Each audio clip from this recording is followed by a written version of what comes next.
Alors bonjour et bienvenue dans une nouvelle vidéo. Aujourd'hui on va parler défense et défense contre la passe. Donc le terme qui va être super important aujourd'hui, ça va être le terme cover. Cover qui veut dire la couverture. Elle sera toujours précédée d'un nombre. Euh, dans cette vidéo on fera cover 0, cover 1, 2 et 3.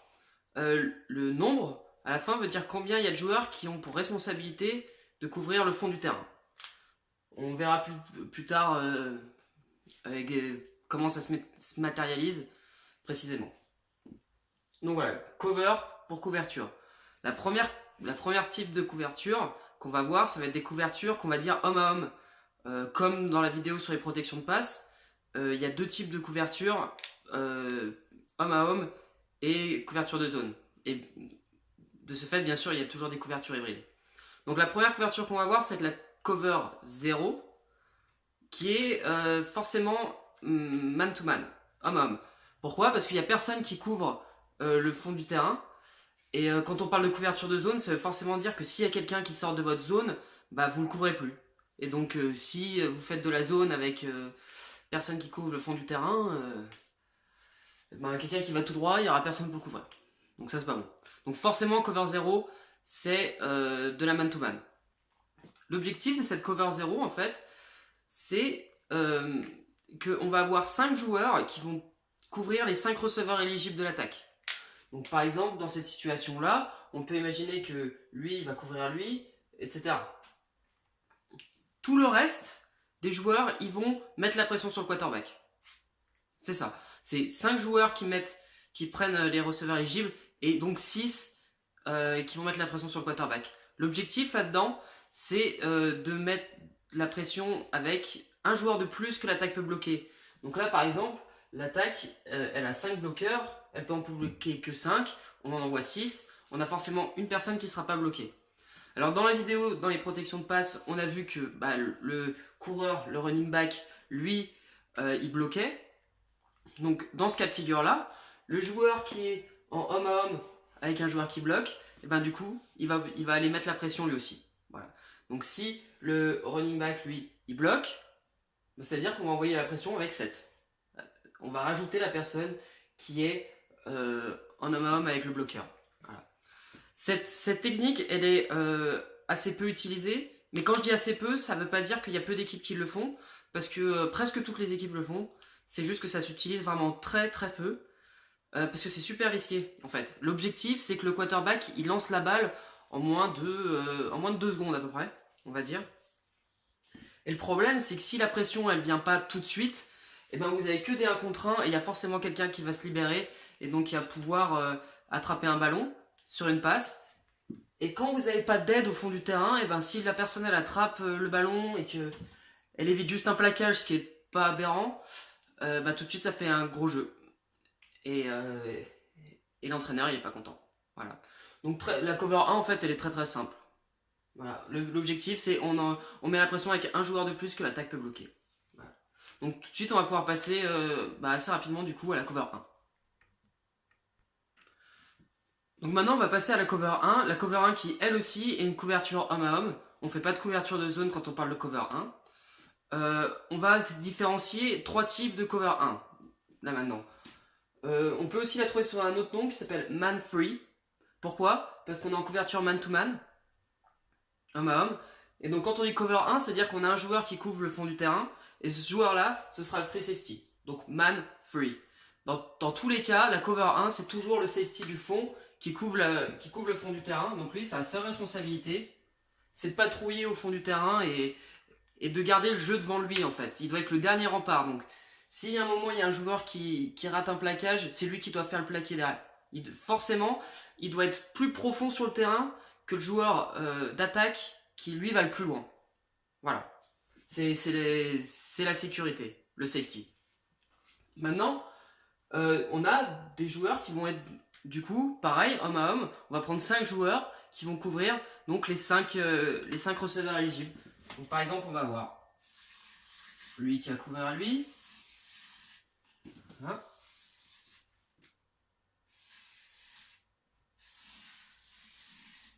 voilà. Donc, comme la cover 0, on a 5 receveurs éligibles, on a 5 personnes qui couvrent ces receveurs en man-to-man. Ce qui veut dire maintenant, c'est que on peut avoir un joueur en plus qui va pouvoir mettre la pression.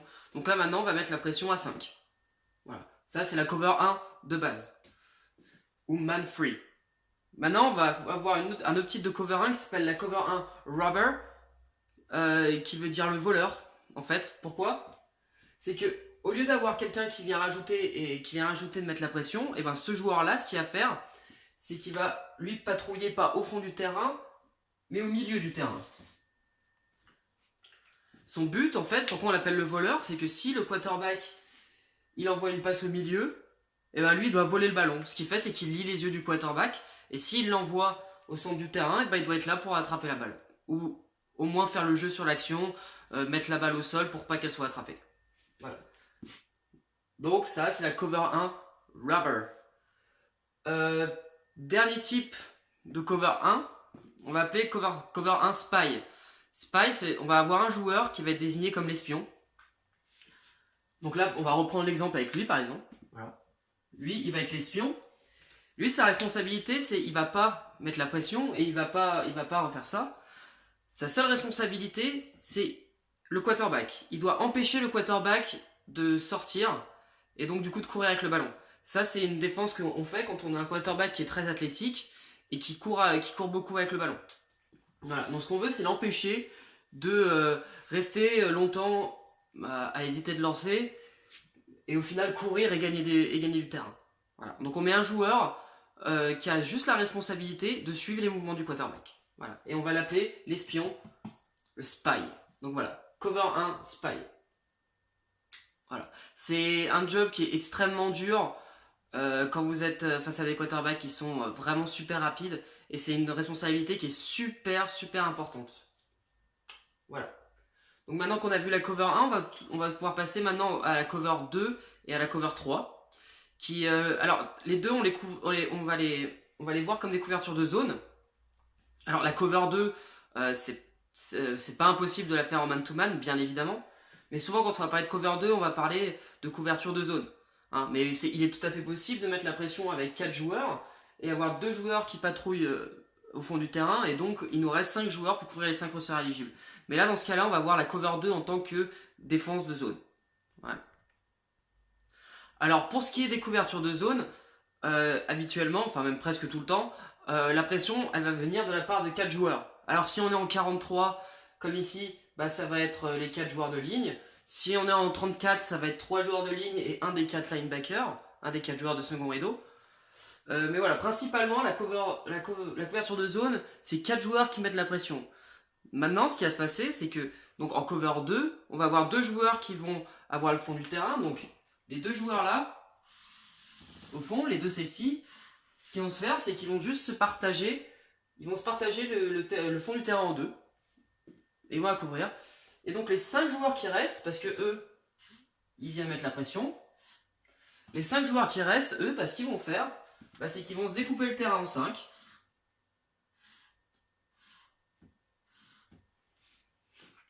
Et donc chacun aura une zone. Voilà. Lui il aura cette zone là, lui là. Voilà. Donc dans les faits c'est simple. Maintenant ce qu'on va faire, c'est qu'on va identifier des zones. On va leur donner des noms. Hein. Comme ça on pourra les... Quand on parlera des zones, on aura tous la même terminologie. Donc le fond du terrain déjà s'appelle le deep, comme profond. Les 2 zones aux extérieurs, qui sont courts, donc du coup qui sont pas dans le deep. Les 2 zones aux extérieurs, là on va appeler ça le flat. Donc ça c'est flat, flat. Les 2 zones intermédiaires ici, on va les appeler le curl.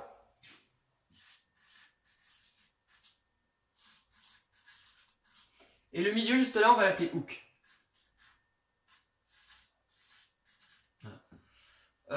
Je sais pas exactement pourquoi ça s'appelle comme ça.